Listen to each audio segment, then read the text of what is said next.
Hello, everyone.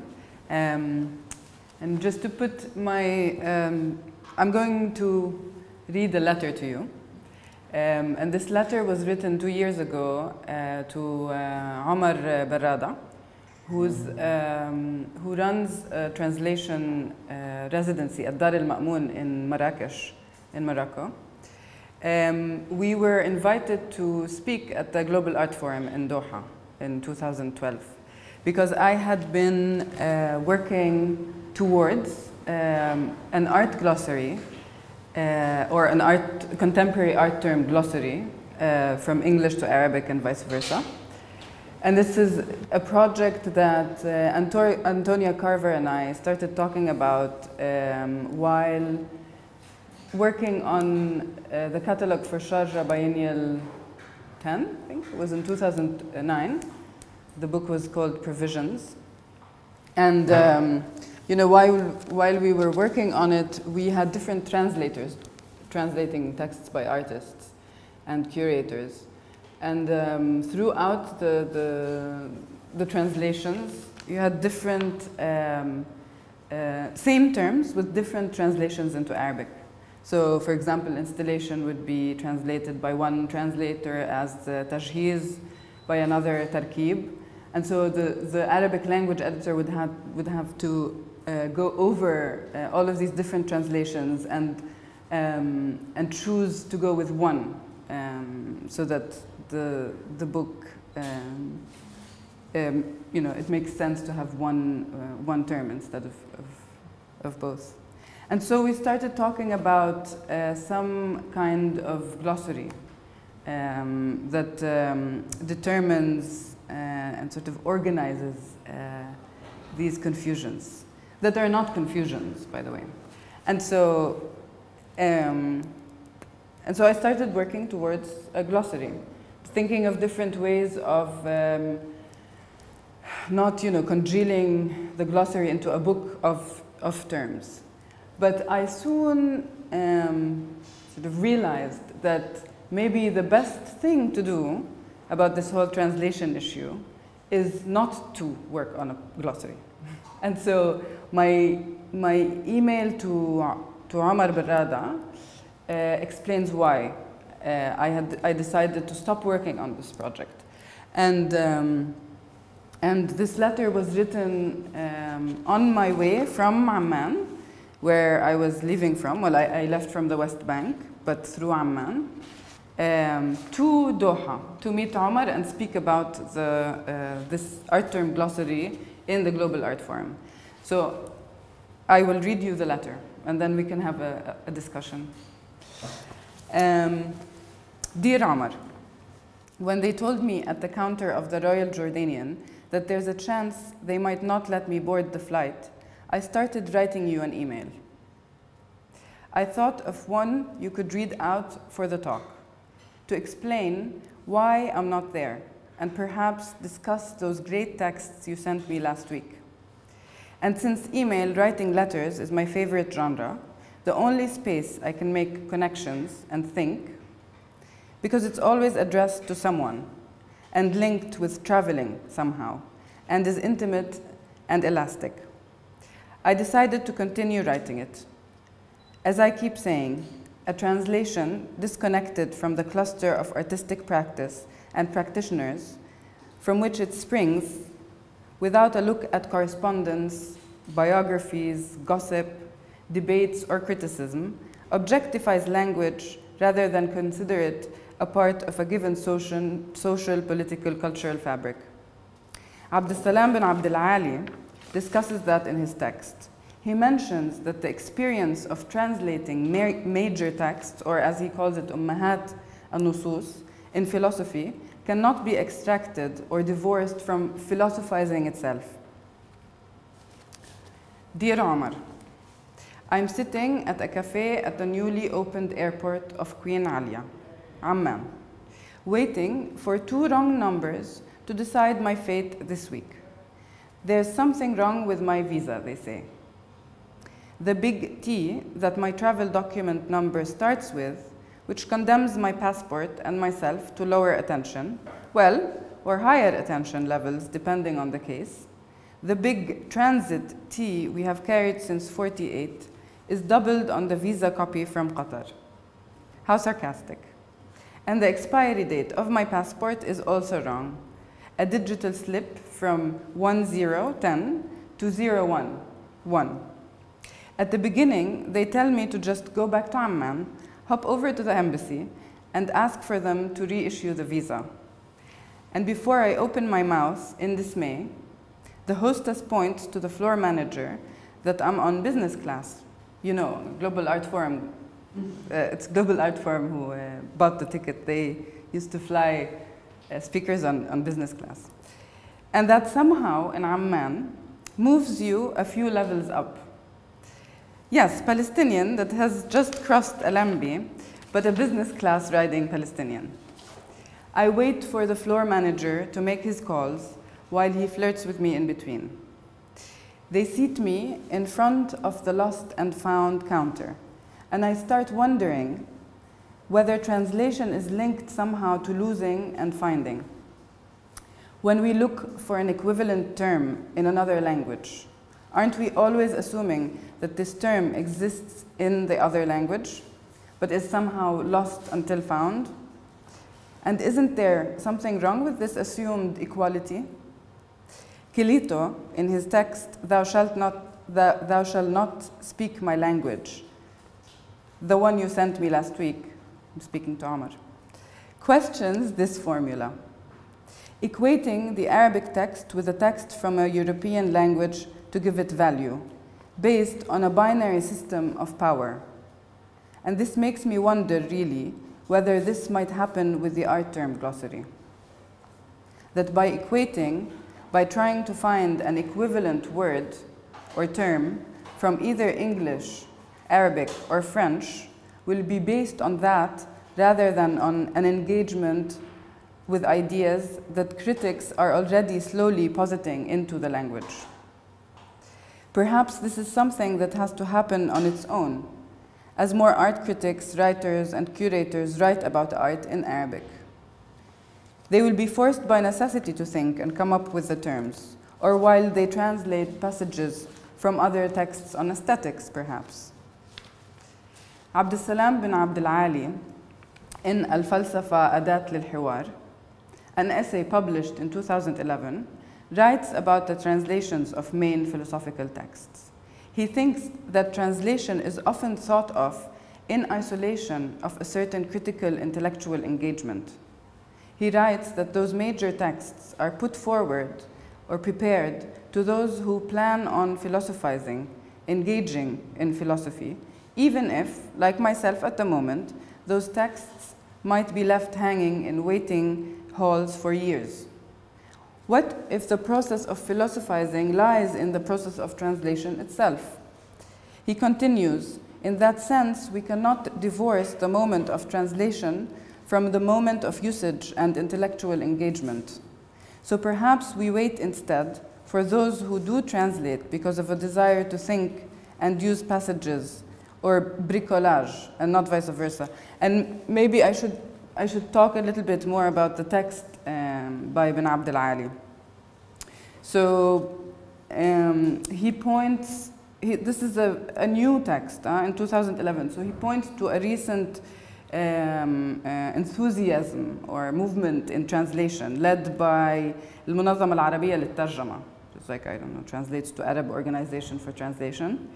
And they have been recently, over the past 10 years, translating main resources in philosophy. So straight from German, Hegel or Nietzsche, instead of bricolage, which a lot of the philosophers were doing before. So they would, because they were writing texts, their own philosophies that had to do with Hegel or Nietzsche or Heidegger, they would translate parts, bits and pieces of major works by these philosophers, and but they would contain them in a philosophy, in a thinking process that they are working on.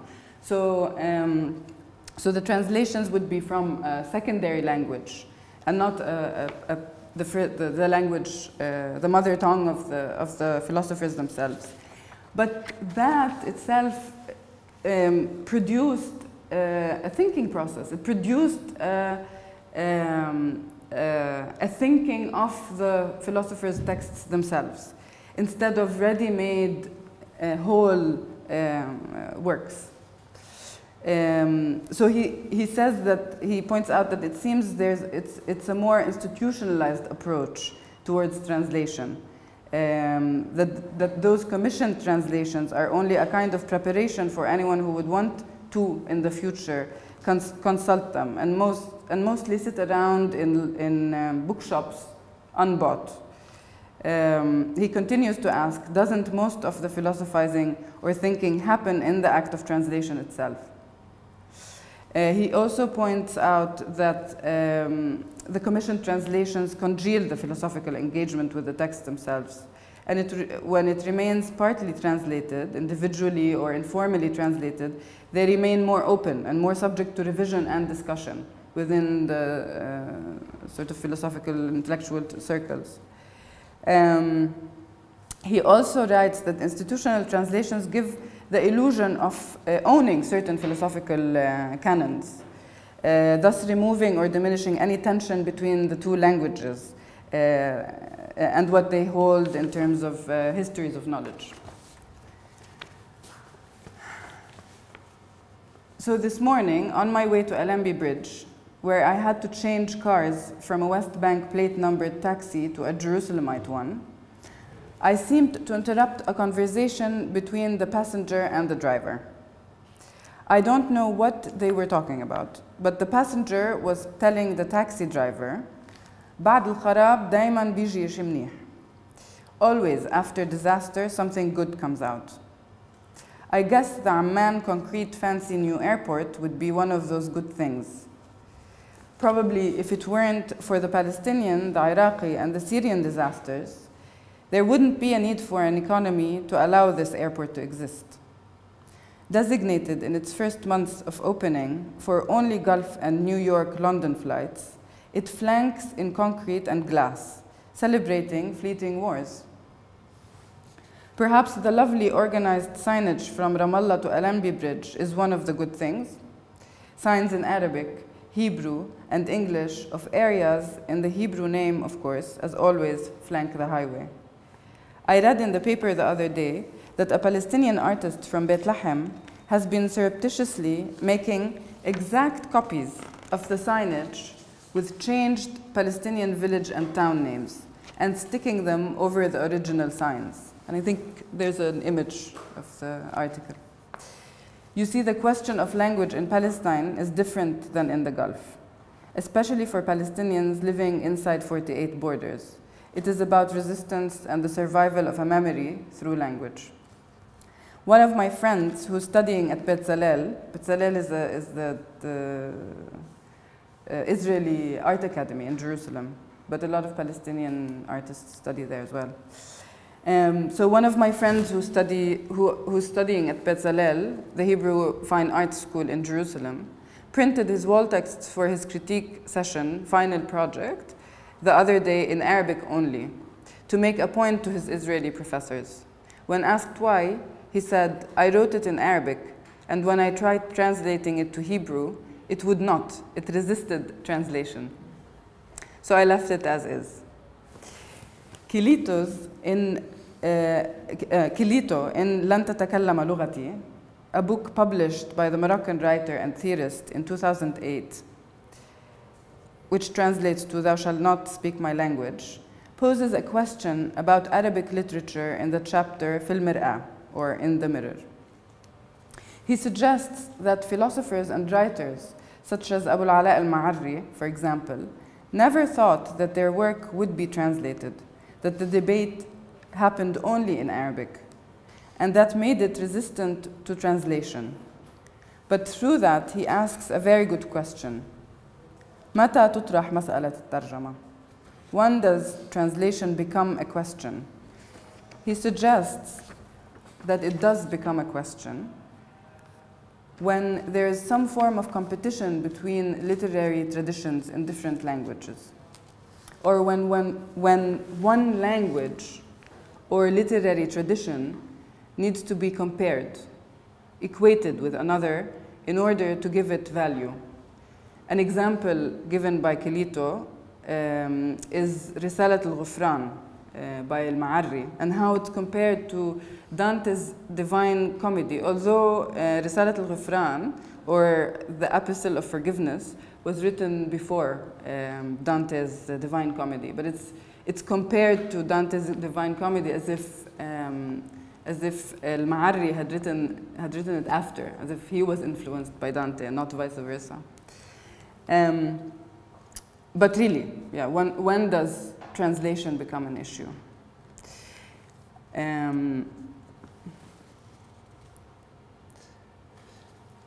I also have more notes on Abdel Fattah Kilito's text for later. But I continue to the airport and take the very first seat. I set up a desk on the food tray and continue reading the texts you sent me. Ben Abdelali refers to Mustafa Safwan. And Mustafa Safwan is, by the way, an amazing Egyptian theorist and psychoanalyst who lives in Paris and has studied with Lacan. He writes a lot about Arabic vernacular needing to be valued as the language in Arabic.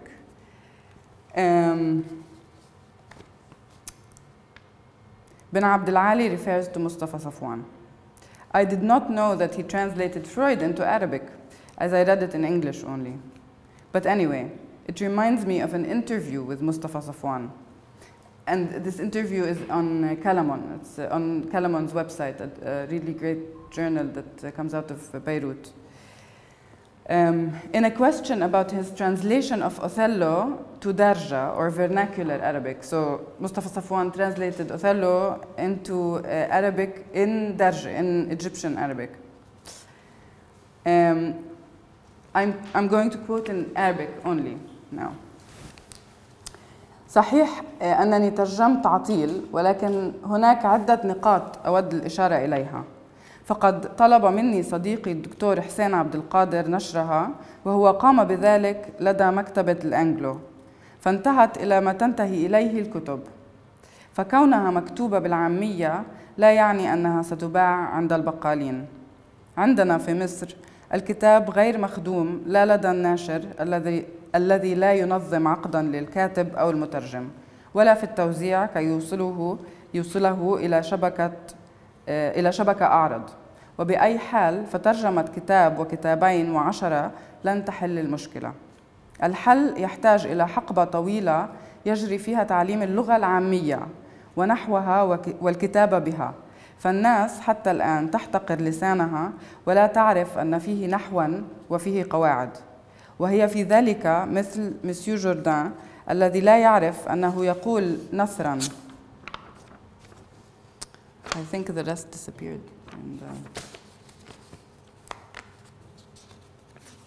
But anyway, just to explain to the English speakers only, Mustafa Safwan emphasizes the use of Arabic vernacular.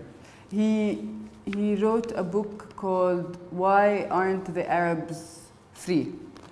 And he, in this book, he lays out an argument that it's basically because we have this, well, both sort of distinction between formal Arabic and informal Arabic. I thought of this also because Kilito asks the question of what we, the Arabs, think of our literary heritage and language. But what I also found interesting is that Safwan compares it to French. In a different quote, he compares Arabic to French, as he gives French an example, as an example of a language that is same whether spoken or written, and that this is a historical extension of its sort of release from Latin as a vernacular. In that funny news clip you read out to me about Wahida Malalla's work, I wonder what would have happened if the journalist wrote it in colloquial Bahraini. Would it have affected it? And this is actually it. How do I stop it now? That will be the problem. Huh? Here. So this is a review, like a short review of an exhibition that Bahraini artist was in. And in this review, a good 2 sentences go towards, speak about how, they're basically chronicling what they saw in the exhibition. And so they mention that this is an installation. No? What Wahida Malala made is an installation. So they say, بين الأعمال المركبة أو ما يطلق عليه بالإنشاءات أو التنصيبية كما يحلو البعض الآخر تسميتها والفيديو والتصوير الفوتوغرافي والوسائط السمعية والبصرية.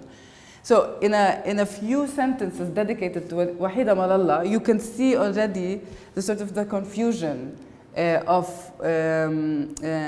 what installation could be translated to in Arabic, in Fusha Arabic.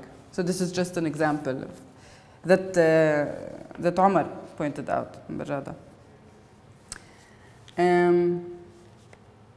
I decide to take a little nap because this is on the airplane to Doha.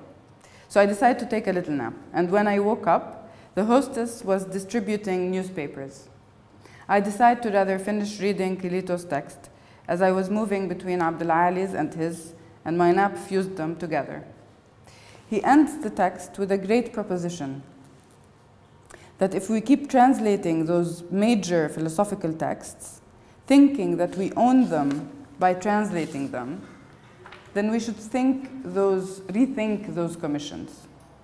As what we seem to lose on the way is the potential translation could produce in terms of tension, a breaking with those mother texts instead of a containment of the texts.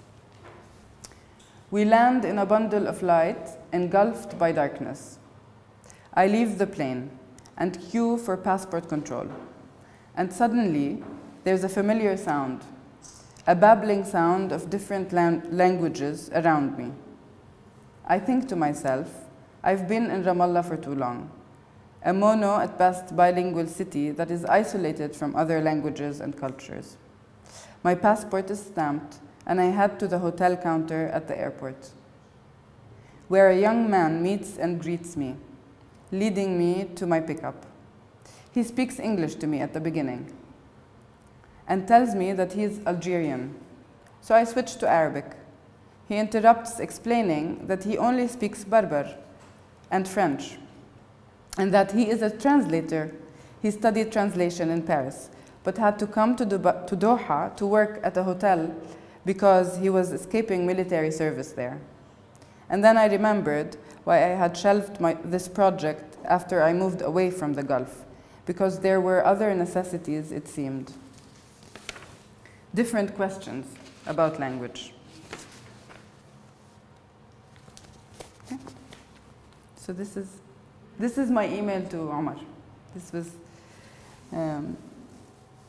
so it was from the moment I was trying to board the airplane until I landed really in Doha. And maybe to tell you a little bit about the images. So these are images from, this is the lost and found area in the airport. This is the new airport in Amman. And it was, I think, the first week that they were flying from, that they were using. And this is the boarding to Doha. You see in Arabic it says tashyeek, yes? Which is, I guess, boarding. They mean boarding, but it comes from check-in in English. I thought it would be nice. This is signage to Jericho and Jerusalem, but it says Urshalim in Arabic. It's written in Arabic as Urshalim al-Quds, which Urshalim is the Hebrew name of Jerusalem.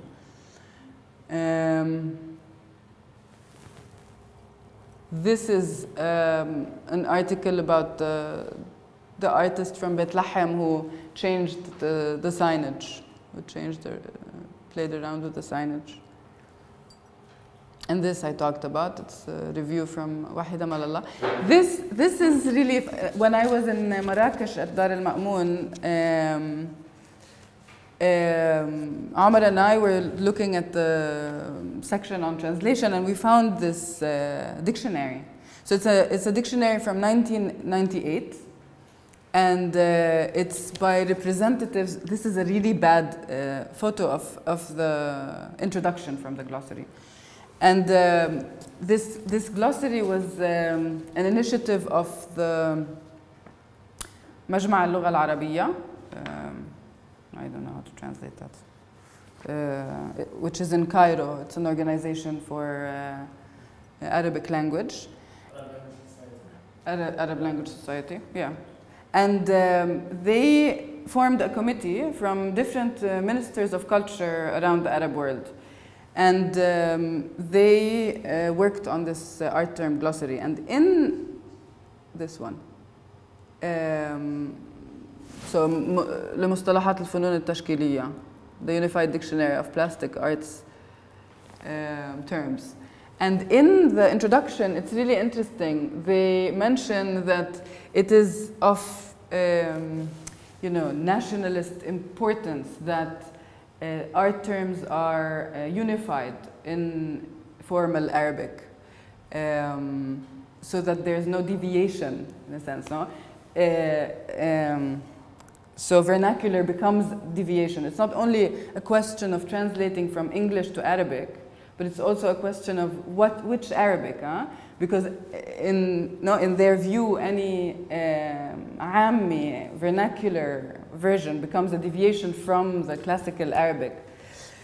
So, so just to end with this, this became a project that was really more and more complicated, and I decided that the best thing to do about it is nothing.